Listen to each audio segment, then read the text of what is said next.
Welcome to मेडिजी wifi कक्षा। मैं संदीप आज आपके साथ फिजिक्स के एक important topic photo electric effect को डिस्कस करने के लिए जुड़ा हूँ। फ्रेंड्स, ये टॉपिक इससे 1 से 2 क्वेश्चंस बन सकते हैं आपके टीसी और एओ के एग्जाम में। इसके अलावा ये टॉपिक जहां भी जिस एग्जाम में पूछा जाएगा, जहां भी फिजिक्स आपका सिलेबस है, वहां पे इस टॉपिक से 1 से 2 क्वेश्चन बनने की पॉसिबिलिटीज होती है। तो आप इस टॉपिक को, इस वीडियो को अच्छे से देखिएगा, लास्ट तक देखिएगा। समझ में आए तो आप इसे अपने नोट्स को अपडेट कीजिएगा, क्वेश्चन लगाइएगा तो आपको अच्छा लगेगा। फ्रेंड्स, मैंने टेलीग्राम का लिंक आपको डिस्क्रिप्शन बॉक्स में दे दिया है, तो आप चेक कर सकते हैं और टेलीग्राम ग्रुप से ज्वाइन कर सकते हैं। इसके अलावा जो प्रीवियस लेक्चर्स हैं उनकी प्लेलिस्ट भी है, तो आप प्रीवियस लेक्चर्स को भी देख सकते हैं, आप अपनी स्टडी को कंटिन्यू कर सकते हैं। तो आज की क्लास में हम फोटो इलेक्ट्रिक इफेक्ट को डिस्कस करने वाले हैं। फोटो इलेक्ट्रिक इफेक्ट क्या होता है? फोटो इलेक्ट्रिक इफेक्ट मतलब कोई नाम से ही क्लियर है, फोटो मींस लाइट, लाइट के इफेक्ट की वजह से लाइट और इलेक्ट्रिक मींस करंट, लाइट और करंट का कोई रिलेशन है कि कोई ऐसा फिनोमेना है जिसमें लाइट की वजह से आपकी कहीं करंट जनरेट हो रही है। तो वही चीज मैं आपको समझाना चाहूंगा कि एक मेटल की शीट पे जब कोई light, high energy light, high frequency light, low wavelength light, wave कोई आपकी इस मेटल की शीट पे आपकी स्ट्राइक करती है, तब इस मेटल में यहां पे इसके सरफेस पे जो इलेक्ट्रॉन होते हैं, इसके अंदर भी मेनली जो इसके सरफेस पे जो इलेक्ट्रॉन होते हैं, वो इलेक्ट्रॉन एक्साइटेड हो जाते हैं, और एक्साइटेड होने के बाद वो इलेक्ट्रॉन यहां से इजेक्ट हो जाते हैं, यहां से इनका इमिशन होना स्टार्ट हो जाता है इस लाइट के फॉल की वजह से। तो भाई आप ये समझिएगा, इसे सिंपल से एग्जांपल से समझिएगा कि कोई हाई फ्रीक्वेंसी, कोई हाई पावरफुल इंसान आया, उसने क्या कहा कि यहां से तुम हटो, यहां की तुम सीट खाली करो, इस सीट को आपको खाली करना पड़ेगा, आप यहां से चले जाओ। तो इसने क्या कहा? इसने कहा कि भाई मेरा नेचर तो ये है कि मुझे आप 100 रुपीज देंगे, तब मैं आपकी सीट खाली कर दूंगा। तो इस लाइट ने ऐसे मतलब एक एग्जांपल समझ रहे हैं हम कि इन्होंने इसे क्या दिया, इन्होंने इसे दिया आपको 80 रुपीज दिए। तो इन्होंने क्या कहा कि मैं यहां से नहीं हटूंगा, मैं ये सीट खाली नहीं करूंगा। फिर ठीक है, तो ये यहां पर ये इमिशन नहीं हुआ, यहां पर ये इलेक्ट्रॉन इजेक्टेड नहीं हुआ। फिर इन्होंने इसे एग्जैक्ट 100 रुपीज दिए, कहा अब तो ठीक है, आप 100 रुपीज लीजिए, अब आप जाइए। तो जैसे ही 100 रुपीज दिए, इजेक्शन हुआ, ये इलेक्ट्रॉन यहां से हटा, सीट वैकेंट की उसने, और ये बिल्कुल verge means at the gate पे बिल्कुल जाके खड़ा हो गया कि हाँ ठीक है, आपने मुझसे 100 रुपए मुझे आपको दिए, आपने दिए, अब मैं यहां से हट गया। वो वहीं पे साइड से जाके थोड़ा सा मेटल के बाहर आके निकल के यहाँ खड़ा हो गया कि हाँ मैं इस वर्ज पे खड़ा हूं, अब मुझे आपसे मतलब नहीं है, मैंने आपसे 100 रुपए ले लिए।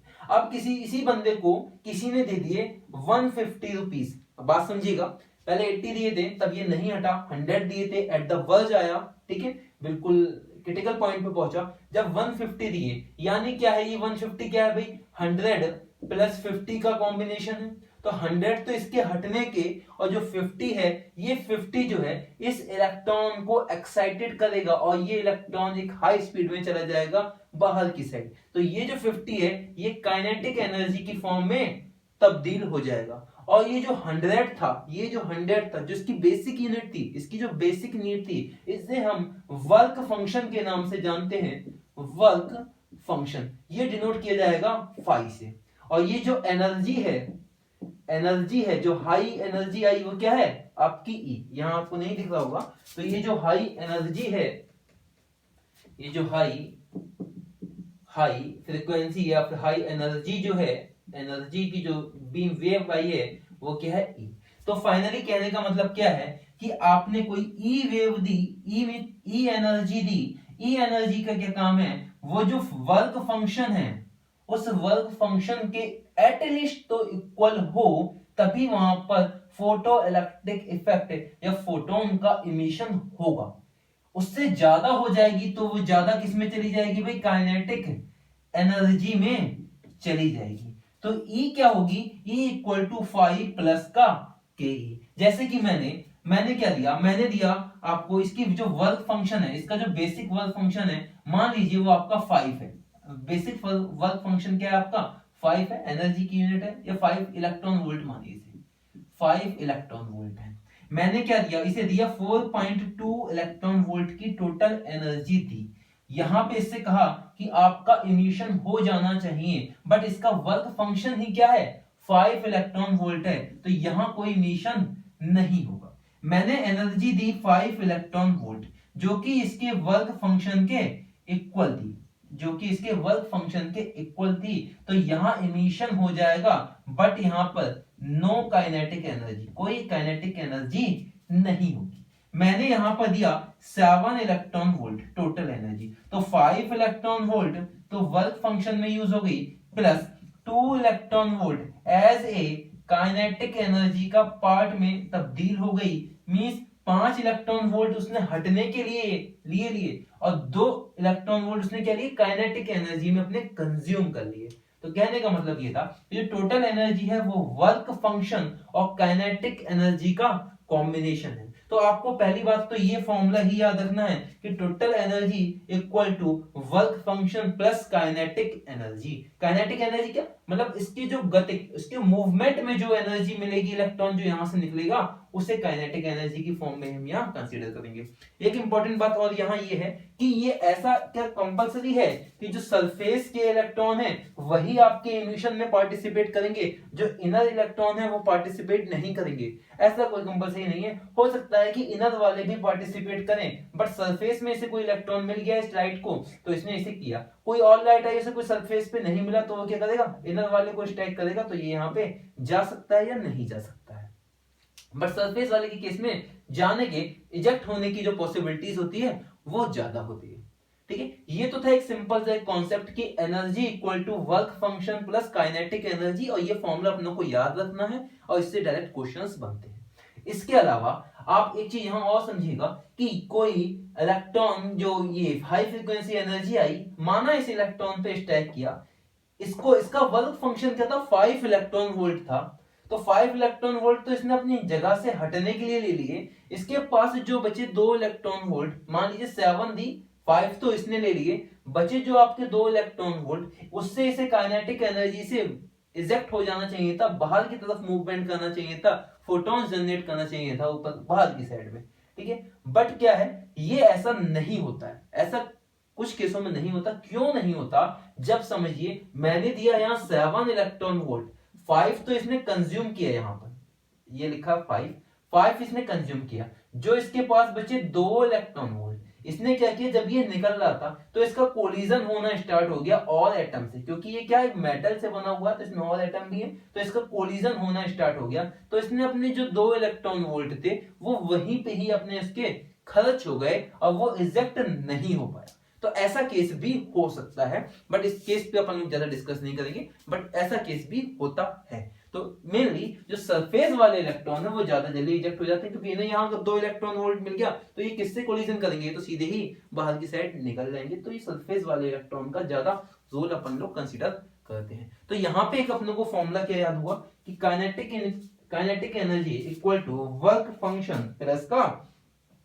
Kinetic energy equal plus work function equal to total energy. Total energy किसकी, जो आपकी लाइट वेव इंसिडेंट हुई है किस पे, मेटल पे, मेटल ही यहां कंसीडर करेंगे, आप और कुछ कंसीडर मत कर लेना, के इंसुलेटर कंसीडर कर लो। ठीक है, तो मेटल है तभी तो उसमें फ्री इलेक्ट्रॉन्स है, उन्हीं का तो मूवमेंट कंसीडर किया जाएगा भाई। ठीक है, अब आप इस चीज को देखिएगा कि ये जो है काइनेटिक एनर्जी क्या हो गई, यहां से अगर मैं काइनेटिक एनर्जी का फॉर्मूला निकालूं कि काइनेटिक एनर्जी फाइव इधर आ गया, kinetic energy equal to E minus का five, kinetic equal to E minus का फाइव। काइनेटिक एनर्जी, ये क्या काइनेटिक एनर्जी कौन सी होगी, ये मैक्सिमम 2 इलेक्ट्रॉन वोल्ट, 0 से था फिर बड़ा, मान लीजिए मैंने यहाँ 6 इलेक्ट्रॉन वोल्ट दी होती, 6 इलेक्ट्रॉन वोल्ट, तो 5 तो इसने कंज्यूम किया और इसने क्या किया 1 इलेक्ट्रॉन वोल्ट, तो 0 था फिर कुछ नहीं हुआ, फिर बड़ा बड़ा बड़ा, तो जो काइनेटिक एनर्जी की मैक्सिमम स्टेट होगी, जो मैक्सिमम काइनेटिक एनर्जी होगी वो होगी E माइनस का 5। ई क्या है, जो फोटोन, जो लाइट आई है उसकी एनर्जी है, 5 क्या है, उसका वर्क फंक्शन है, तो kinetic energy maximum equal to E minus का 5। तो ये कहां से कहां तक हो सकती है काइनेटिक एनर्जी, ये आपकी 0 से kinetic energy less than equal to E minus का पाई क्या है यहाँ पे, वर्क फंक्शन से आप अपने से लोग डिनोट कर रहे हैं। तो ये बात आप याद रखिएगा, ये बात याद रखिएगा। इसके अलावा एक ये वाली बात याद रखिएगा, ये वाली बात और ये वाली बात तो सेम ही है, आप इस बात को याद रखिएगा। ठीक है, तो ये कुछ फॉर्मूले हैं, इन फॉर्मूलों से डायरेक्ट क्वेश्चन बनते हैं। कैसे क्वेश्चन बनते हैं, आपको वेलोसिटी दे दी जाएगी, वेलोसिटी दे दी जाएगी तो आप काइनेटिक एनर्जी निकाल सकते हैं। हाफ mv² से आपसे एनर्जी दे दी जाएगी, वर्क फंक्शन पूछा जाएगा, या वर्क फंक्शन दे दी जाएगा या एनर्जी पूछी जाएगी। इन तरीके से आप अपन लोग इस क्वेश्चन को अपन लोग सॉल्व कर सकते हैं। यहाँ जो एनर्जी है, एनर्जी ऑफ फोटोन है, एनर्जी ऑफ फोटोन कैसे निकालते हैं ये सब आपको वैसे पता होगा, मैं बता देता हूं। Energy of photon, energy of photon, energy of photon, photon means light का पैकेट, E इक्वल टू क्या होता है h म्यू, और म्यू की क्या वैल्यू होती है h c by lambda. E equal to h mu, और म्यू की वैल्यू क्या, म्यू क्या frequency equal to h c by lambda. h क्या प्लैंक्स कांस्टेंट, लैम्डा क्या वेवलेंथ, और c क्या है लाइट की वेलोसिटी। ठीक है, तो ये क्या है फोटोन की एनर्जी है, फोटोन की एनर्जी का ये फॉर्मूला है। अब ये भी देखो मैंने यहाँ वर्ड यूज किया था हाई एनर्जी, हाई एनर्जी या हाई फ्रीक्वेंसी वेव जब आपकी स्ट्राइक करेगी तो एटलीस्ट उसकी कितनी फ्रीक्वेंसी हो कि वो वेव आपके फोटो इलेक्ट्रिक इफेक्ट को आपको दिखाए, शो करे कि हाँ ये फोटो इलेक्ट्रिक इफेक्ट का फिनोमिना यहाँ पे अकर होगा, या फिर यहाँ पे एक इंपॉर्टेंट रोल प्ले करेगा इमिशन करने के लिए, इसके इलेक्ट्रॉन को इजेक्ट करने के लिए इंपॉर्टेंट रोल प्ले करेगा। तो ये जो ये फाई है, ये जो फाई है, फाई कर रहा हूं, ये जो है फ्रीक्वेंसी म्यू, अगर ये म्यू लेस देन है म्यू नॉट से, म्यू इक्वल टू है, म्यू इक्वल टू है म्यू नॉट के, या म्यू ग्रेटर देन है म्यू नॉट के। ठीक है, ऐसे ही सिमिलरली ये केस है, या फिर लैम्डा, लैम्डा ग्रेटर देन है लैम्डा नॉट के, लैम्डा इक्वल टू है लैम्डा नॉट के, लैम्डा लेस देन है लैम्डा नॉट के। अगर ये केस है, या और ये की बात है, और ठीक है, ये इनमें से कोई केस है, इनमें से अगर कोई केस है तो यहां पे भाई अगर ऐसा केस है तो नो इजेक्शन, नो इजेक्शन, कोई इलेक्ट्रॉन का इजेक्शन नहीं हो, क्योंकि लो फ्रीक्वेंसी, कितनी फ्रीक्वेंसी लो हो गई, जो थ्रेशोल्ड फ्रीक्वेंसी थी, जो थ्रेशोल्ड फ्रीक्वेंसी थी उससे भी कम फ्रीक्वेंसी की मैंने एनर्जी वेव दी है। इसका मतलब ये है कि ये जो थ्रेशोल्ड फ्रीक्वेंसी है ये किससे रिलेट है, ये वर्क फंक्शन से रिलेट है। तो इससे कम दी है तो इसका मतलब नो इजेक्शन, कोई इमिशन नहीं होगा। या फिर वेवलेंथ की टर्म में बात करूं तो फ्रीक्वेंसी वेवलेंथ क्या है, रिवर्स है, तो साइन क्या हो जाएंगे, उल्टे हो जाएंगे। तो थ्रेशोल्ड वेवलेंथ से अगर ज्यादा वेवलेंथ दे दी तो नो इजेक्शन, अगर मैंने इक्वल वेवलेंथ दी या इक्वल फ्रीक्वेंसी दी तो ऐसा देने पे जस्ट इजेक्शन, जस्ट होगा, मतलब बिल्कुल वर्ज पे होगा, एट द गेट पहुंच जाएगा, बंदे को 100 रुपए चाहिए तो 100 रुपए मिल गया, बात खत्म। बट ऐसी फ्रीक्वेंसी दी जो थ्रेशोल्ड फ्रीक्वेंसी, जो उसकी बेसिक डिमांड थी 100 रुपीज, उससे भी ज्यादा है, तो यहाँ पे क्या होगा, यहाँ इजेक्ट तो होगा ही होगा, इजेक्ट तो होगा ही होगा, इजेक्ट प्लस इजेक्शन होगा, प्लस काइनेटिक एनर्जी भी आएगी, इजेक्शन होगा प्लस काइनेटिक एनर्जी आएगी। जैसे मैंने कहा 100 दिए थे तो 150 दिए थे, 100 इसने ले लिए और 50 किसने ले लिए, काइनेटिक एनर्जी ने ले लिए। तो ये याद कर सकते हैं आप, थ्रेशोल्ड फ्रीक्वेंसी से कम होगी फ्रीक्वेंसी तो no emission no ejection, equal होगी तो जस्ट इमिशन जस्ट इजेक्शन, और ग्रेटर देन होगी तो इजेक्शन होगा प्लस काइनेटिक एनर्जी भी उसमें आपको शो होगी, इलेक्ट्रॉन का मूवमेंट भी वहां कंसीडर किया जाएगा। तो इस चीज को आप समझिएगा। ठीक है, ये जो थ्रेशोल्ड फ्रीक्वेंसी है, थ्रेशोल्ड फ्रीक्वेंसी या थ्रेशोल्ड वेवलेंथ है, ये इसकी बेसिक यूनिट है, एटलीस्ट उसे उतना चाहिए था। इसके अलावा इसमें काइनेटिक एनर्जी तभी शो होगी जब आप उसे एक्स्ट्रा दोगे, उससे भी एक्स्ट्रा दे दोगे तो आपकी काइनेटिक एनर्जी शो होगी, एक्स्ट्रा नहीं दोगे तो काइनेटिक एनर्जी शो नहीं होगी। इसके अलावा आप इस चीज को ऐसे समझ सकते हैं जैसे कि वर्क फंक्शन है।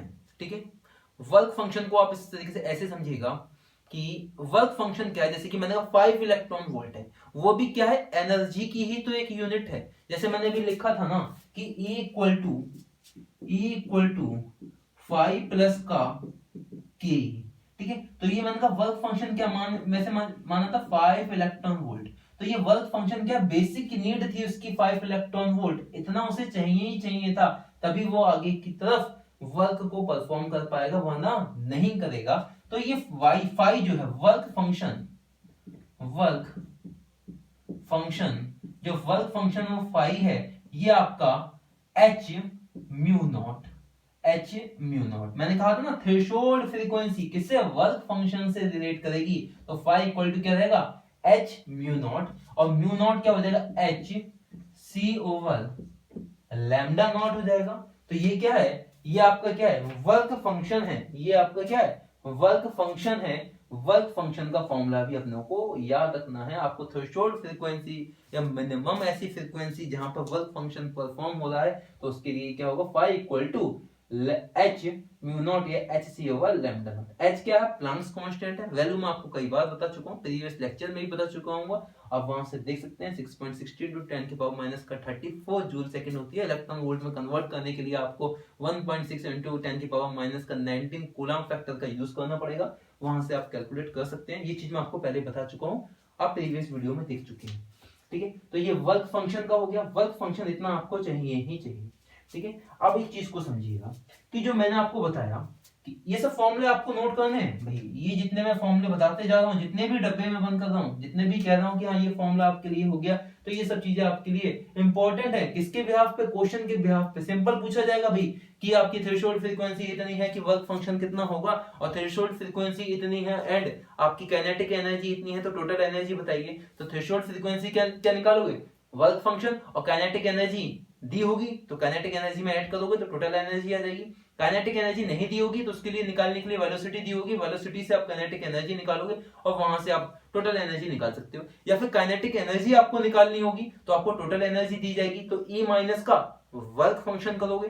बात समझ में आ रही है, समझिएगा इस बात को। जो मैंने आपको बोला, जो मैंने लिखा अभी, उन्हीं चीजों को मैंने अपनी वर्डिंग में बोला, तो आप अपने नोट्स को मेंटेन कर सकते हैं, ठीक है। तो ये रहा कुछ फॉर्मुलों का फॉर्मेट जो अपनों को याद रखना था। इसमें फोटो इलेक्ट्रिक इफेक्ट में, ये फोटो इलेक्ट्रिक इफेक्ट जो है, इसमें आप एक चीज और देख लीजिएगा, एक फॉर्मूला और देख लीजिएगा। वैसे तो ये फॉर्मूला इन्हीं फॉर्मूले का कॉम्बिनेशन है, बट अपन लोग कंसीडर कर लेते हैं कि अपन लोगों ने कहा कि मैक्सिमम जो काइनेटिक एनर्जी है, काइनेटिक एनर्जी जो मैक्सिमम है वो क्या है, वो है E माइनस का फाई। फाई क्या है, वर्क फंक्शन है, E क्या है, एनर्जी है, तो H म्यू है, और ये क्या है फाई, H म्यू नॉट है। ये क्या हो गया, H म्यू माइनस का mu not, H mu minus का म्यू नॉट। अब भाई ये जो काइनेटिक एनर्जी है, इलेक्ट्रॉन की बीम आई या फिर जो वेव की बीम आई, जैसे ही स्ट्राइक की, तो ये इसमें गतिक थी, इसमें काइनेटिक एनर्जी थी, ठीक है। तो ये जो जैसे ही हुआ तो इलेक्ट्रॉन का इमिशन हुआ, इलेक्ट्रॉन क्या होगा, इजेक्टेड हो गया।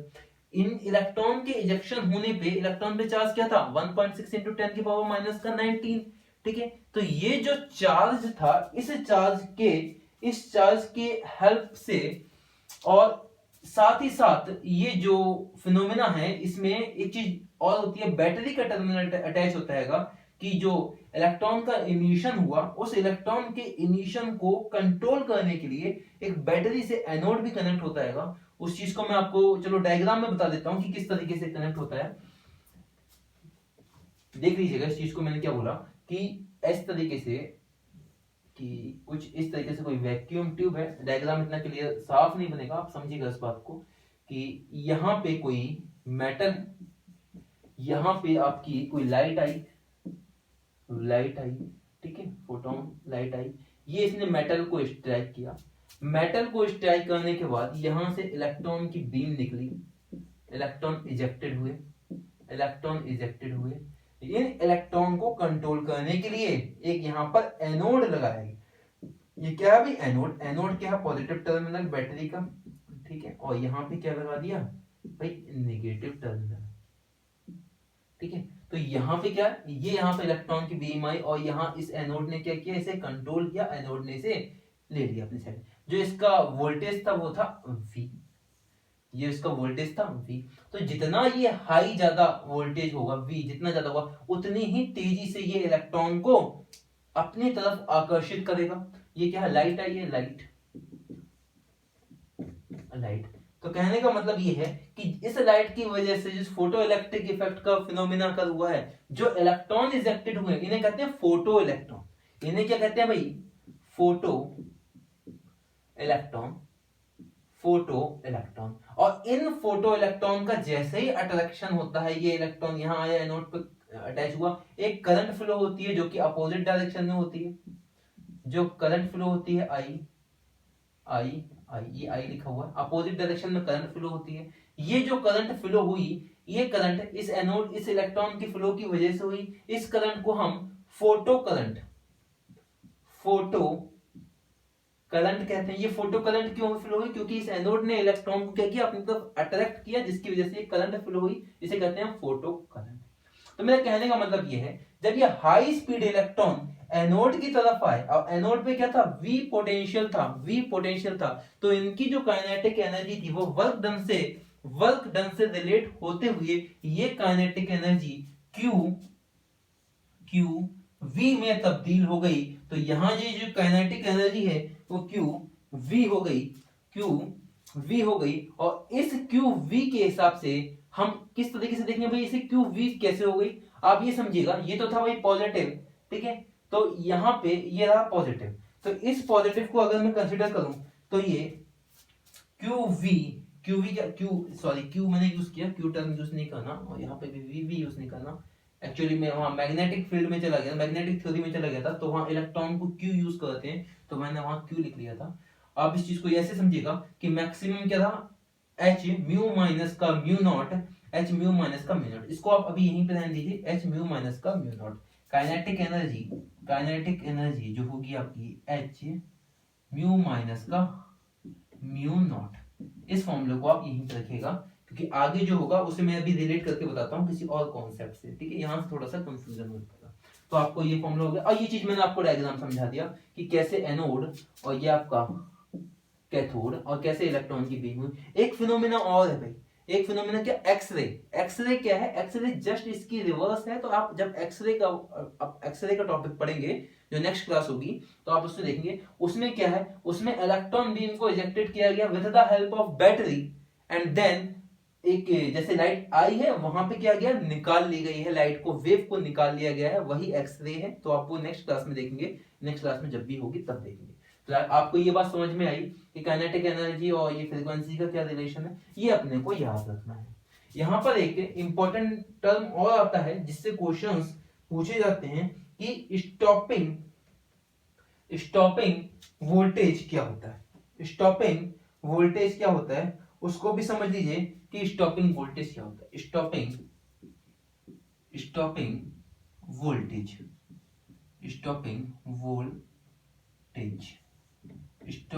वोल्टेज इसे मैंने V नॉट का नाम दिया, V नॉट। भाई स्टॉपिंग वोल्टेज क्या है, भाई ये एनोड है, ये एनोड इलेक्ट्रॉन की बीम को अपनी तरफ अट्रैक्ट कर रहा है, किसकी हेल्प से, ये जो V लगाया गया है। अगर मैं इस V की पोलैरिटी रिवर्स करके एनोड पे लगा दूं, मतलब नेगेटिव एनोड पे लगा दूं, तो जो इलेक्ट्रॉन की जो बीम आ रही है उनको क्या करेगा, पुश करेगा, बैक साइड में पुश करेगा, अपनी तरफ आने नहीं देगा। तो वही मेरा कहने का मतलब है, बैटरी सप्लाई का वो नेगेटिव पार्ट जो इलेक्ट्रॉन की बीम को आने से रोके, उनको स्टॉप करे, उनकी काइनेटिक एनर्जी जीरो कर दे, तो इनकी काइनेटिक एनर्जी को स्टॉप कर दे, वही जो पोटेंशियल है, रिवर्स पोटेंशियल जो है, वही आपका क्या है, स्टॉपिंग वोल्टेज है। स्टॉपिंग वोल्टेज को कुछ इस तरीके से कह सकते हैं कि काइनेटिक एनर्जी जो मैक्सिमम है वो इलेक्ट्रॉन की बीम, जो इलेक्ट्रॉन आ रहे हैं उनके रेस्पेक्ट में जो स्टॉपिंग पोटेंशियल है V नॉट के इक्वल है, जो काइनेटिक एनर्जी है वो इसके एटलीस्ट इतना इक्वल हो कि इनके फ्लो को आपके स्टॉप कर दे। किसके फ्लो को, उस काइनेटिक एनर्जी के फ्लो को, जो इलेक्ट्रॉन इजेक्टेड हुए हैं उनके फ्लो को स्टॉप कर दे। इतना वोल्टेज की रिक्वायरमेंट चाहिए किनके लिए, इन इलेक्ट्रॉनों के लिए। तो kinetic energy maximum equal to E V naught. आप इस चीज को यहां समझिएगा, ये चीज मैं आपको वहां समझाना चाह रहा था, बट मैं अभी आपको ये चीज यहां समझाता हूं कि E V नॉट होता है। आपको सिर्फ इतना याद रखना है, वी नॉट क्या है आपका स्टॉपिंग पोटेंशियल है, और इस वी नॉट को आप वहां रख दोगे, उसी इक्वेशन में रख दोगे, तो यहाँ पे ये मैंने क्या लिखा था, एच म्यू माइनस का mu naught equal to E V naught, ठीक है, ई यहाँ आ गया, तो वी नॉट इक्वल टू क्या हो जाएगा, एच अपॉन का ई म्यू माइनस का म्यू नॉट, ठीक है, इसे भी लिख देते हैं, V naught equal to h upon का ई और म्यू माइनस का म्यू नॉट, या फिर V naught equal to h over का म्यू की जगह सी बाई लैम्डा, तो सी बाहर हो गया, C by E 1 by lambda minus का 1 बाई लैम्डा नॉट। तो फॉर्मूले से फॉर्मूले बन सकते हैं, आप जितने चाहें फॉर्मूले बना लें, बट बेसिक आपको पता होना चाहिए कि कहां से आया, कैसे आया। क्वेश्चन आएगा तो सिंपल सी फॉर्म में आएगा, जो कि स्टार्टिंग फॉर्म होगी, इनिशियल फेज से आएगा, कि काइनेटिक एनर्जी में या वोल्टेज का या स्टॉपिंग वोल्टेज का, इन चीजों वर्डों से आएगा, आप उस चीज को यहां तक लेके जाएंगे। बात समझ में आ गई। अगर वेवलेंथ की टर्म में आएगा तो आप ऑलरेडी आपको जानते हैं कि किस तरीके से फ्रीक्वेंसी और वेवलेंथ रिलेट करती है, तो आप इस चीज को ले जाएंगे। यहाँ नॉट वाली जो पैरामीटर है ये क्या है, थ्रेशोल्ड है, बट जो ये वी नॉट है ये क्या है आपका स्टॉपिंग पोटेंशियल है, स्टॉपिंग वोल्टेज। स्टॉपिंग वोल्टेज क्या है, वो वोल्टेज है रिवर्स बायस का, जो उसको स्टॉप कर रहा है, उसको कट ऑफ में ला रहा है, उस रीजन को, इलेक्ट्रॉन के फ्लो को कट ऑफ में ला रहा है, उसकी काइनेटिक एनर्जी के इक्वल हो रहा है, वही क्या है आपका ये वी नॉट। आई होप ये बात आपको समझ में आ गई होगी। आप इस चीज को समझिएगा, इस इक्वेशन को देखिएगा, इससे क्वेश्चन बनते हैं, या इक्वेशन ये डायरेक्ट पूछी जाती है। ये रहा कुछ इंपॉर्टेंट पार्ट, ठीक है। इसके अलावा जो फोटोन है, जो फोटोन है उसका एक फॉर्मूला और देखिए, फोटोन का मोमेंटम, फोटोन का मोमेंटम, मोमेंटम क्या होता है, फोटोन का मोमेंटम, मोमेंटम क्या होता है भाई, एमवी, एमवी, ठीक है। आप इसे देखिए, फोटोन का, photon, photon momentum, photon momentum, photon momentum p होता है, photon momentum p equal to होता है e by c, p equal to होता है e बाई सी, और या फिर ये e इक्वल टू आप h म्यू रखोगे, c से c कट जाएगा, h mu c over lambda, तो h over lambda, h over lambda. तो अपनों को ये वाला याद रखना है, p equal to h over lambda होता है, p equal to h over lambda होता है, या फिर ये चीज भी अपन लोग याद रख सकते हैं, फोटोन का जो मूवमेंट होता है वो p equal to e by C होता है, e बाई सी होता है, और यहाँ p और ये e बाई सी, ये h बाई लैम्डा। आप इस फॉर्मूले को डायरेक्ट याद रखिएगा, ये ज्यादा आपसे सीधे सिंपल क्वेश्चन पूछा जाएगा कि फोटोन का जो मोमेंटम है वो वेवलेंथ से कैसे रिलेट है, तो इनवर्सली रिलेट है, और प्लैंक्स कांस्टेंट क्या है उसका, वो क्या है, इनवर्सली का कांस्टेंट वैल्यू है, तो वो आपको p equal to h by lambda, इतनी सी बात आपको याद रखनी है। इसके अलावा जो फोटोन है, वो फोटोन जो है, जो लाइट के पैकेट हैं, ठीक है, इनकी कुछ प्रॉपर्टी है। ये क्या प्रॉपर्टी है, ये प्रॉपर्टी ये है कि ये स्पीड, और इनकी जो स्पीड होती है, इनकी जो स्पीड होती है वो क्या होती है, 3 इंटू 10 की पावर 8 मीटर पर सेकेंड। मीन्स ये लाइट की स्पीड से करते हैं, ये ट्रेवल करते हैं। और ये जो फोटोन होते हैं, फोटोन एक ऐसी यूनिट है जिसका जो रेस्ट मास होता है वो जीरो कंसीडर किया है, मतलब फोटोन का, ये सब फोटोन की प्रॉपर्टीज है, फोटोन, फोटोन की प्रॉपर्टी है, इसका जो रेस्ट मास है वो कंसीडर किया गया है जीरो। इसका मतलब ये है कि रेस्ट मास जीरो होने का मतलब ये है कि कोई फोटोन स्टैटिक पोजीशन में होता ही नहीं है, फोटोन क्या हमेशा गतिक, गतिक मतलब डायनामिक पोजीशन में होगा, ठीक है।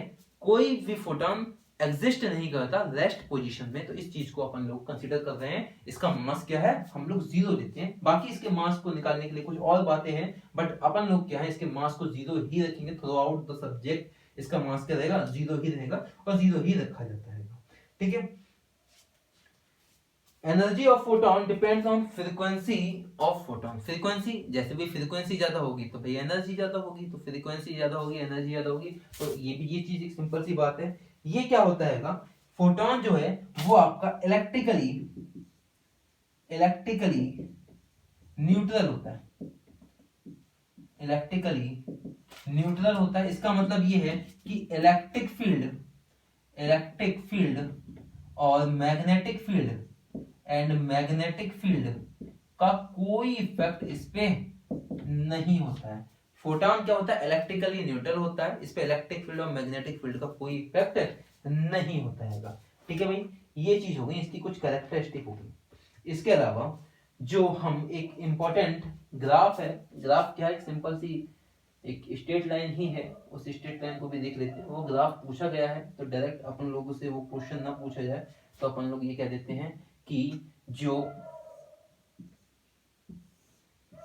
Intensity of light, intensity of light, intensity of light, जो कि लाइट आपकी जो वेव उस पे मेटल पे डाली जा रही है, intensity of light and current, current, current, ठीक है, करंट कौन सी, करंट लिखा हुआ, करंट, करंट जो कि फोटो इलेक्ट्रिक करंट फ्लो हो रही है जो कि माइक्रो एम्पियर में। इसका प्रैक्टिकली ग्राफ देखा गया तो इसका जो प्रैक्टिकली ग्राफ आया वो आया एक स्ट्रेट लाइन, मतलब इंटेंसिटी ऑफ लाइट जैसे जैसे आप बढ़ाते जाओगे वैसे वैसे फोटो करंट आपकी बढ़ती चली जाएगी और उधर एनोड का अट्रैक्शन होता जाएगा तो फोटो करंट बढ़ती चली जाएगी। तो इसका क्या आता है, लीनियर रिलेशन आता है। इसका क्या रिलेशन आता है, लीनियर रिलेशन आता है। तो ये रिलेशन, ये ग्राफ डायरेक्ट पूछ सकते हैं, तो डायरेक्ट याद रखना है कि फोटो करंट, जो फोटो करंट, फोटो करंट और इंटेंसिटी ऑफ लाइट का जो ग्राफ आता है वो एक लीनियर स्ट्रेट लाइन आता है। ठीक है, इसके अलावा जो फोटो इलेक्ट्रिक इफेक्ट है उसका यूज अपन लोग एक्सरे को डिस्कस करेंगे जब तो वहां करेंगे। ठीक है, और ये एक इंपॉर्टेंट पार्ट रहेगा वहां पे। तो अपनों को आज की क्लास में ये समझ में आया कि जो फोटोन होते हैं, फोटोन की जो वेव होती है, जो वेव पार्टिकल की फॉर्म में जो आपके फोटोन आए हैं उनका जो नेचर है वो एज अ वेव देखा जाएगा मेटल के ऊपर, और इलेक्ट्रॉन इजेक्टेड होंगे। वर्क फंक्शन क्या होता है, स्टॉपिंग पोटेंशियल क्या होता है, काइनेटिक एनर्जी स्टॉपिंग पोटेंशियल से कैसे रिलेट हो रही है, फोटोन की एनर्जी क्या, फोटोन का मोमेंटम क्या है, वो मोमेंटम वाली बात डायरेक्ट क्वेश्चन पूछा जाता है फोटोन के मोमेंटम के बारे में। तो वो चीज अपनों को याद रखनी है। यूनिट सबकी याद रखनी है कि एनर्जी की यूनिट क्या है और काइनेटिक एनर्जी की यूनिट क्या है। जैसे मैंने वही फॉर्मूला लिखा था, kinetic energy equal to E minus का फाई, तो काइनेटिक एनर्जी को हम अपन लोग वहां हाफ mv स्क्वायर कर सकते हैं, फिर 2 ऊपर चला जाएगा, m से नीचे डिवाइड हो जाएगा, तो इसको सॉल्व कर सकते हैं, तो वहां से भी एक रिलेशन बन सकता है, वो चीज अपन लोग देख सकते हैं। इसके अलावा एक इक्वेशन और होती है, बट उस इक्वेशन को जिसे डी ब्रॉगली इक्वेशन कहते हैं और ब्रैक्स लॉ होता है, इस चीज को हम नेक्स्ट क्लास में डिस्कस करेंगे क्योंकि अभी सफिशिएंट टाइम नहीं है उसको डिस्कस करने के लिए। तो आज की आप वीडियो देखिएगा, आज का लेक्चर देखिएगा, समझ में आया, अच्छा लगे तो लाइक कीजिए, शेयर कीजिए, दोस्तों को बताइए, चैनल को सब्सक्राइब कीजिए और बेल आइकन को क्लिक कीजिएगा ताकि मैं जो नेक्स्ट वीडियो डालूं उसका नोटिफिकेशन आपको मिलता रहे। आप मुझे साथ ही साथ ये भी बता सकते हैं कमेंट बॉक्स में कि आप कौन से सब्जेक्ट को डिस्कस करना चाहते हैं, कौन सा ऐसा सब्जेक्ट है जो आपको पढ़ना है। बेसिकली मैं आपको इलेक्ट्रॉनिक्स के सभी सब्जेक्ट करा सकता हूँ, इलेक्ट्रिकल के सभी सब्जेक्ट करा सकता हूँ और ये फिजिक्स का जो पोर्शन है ये भी कंप्लीट करा सकता हूँ। ठीक है, तो मिलते हैं नेक्स्ट क्लास में, तब तक आप पढ़ते रहिए। टेलीग्राम का लिंक आपको दिया है, टेलीग्राम से आप ज्वाइन हो सकते हैं, तो आप डिस्क्रिप्शन बॉक्स को चेक कर सकते हैं और चैनल को आप सब्सक्राइब करिएगा। Thank you so much.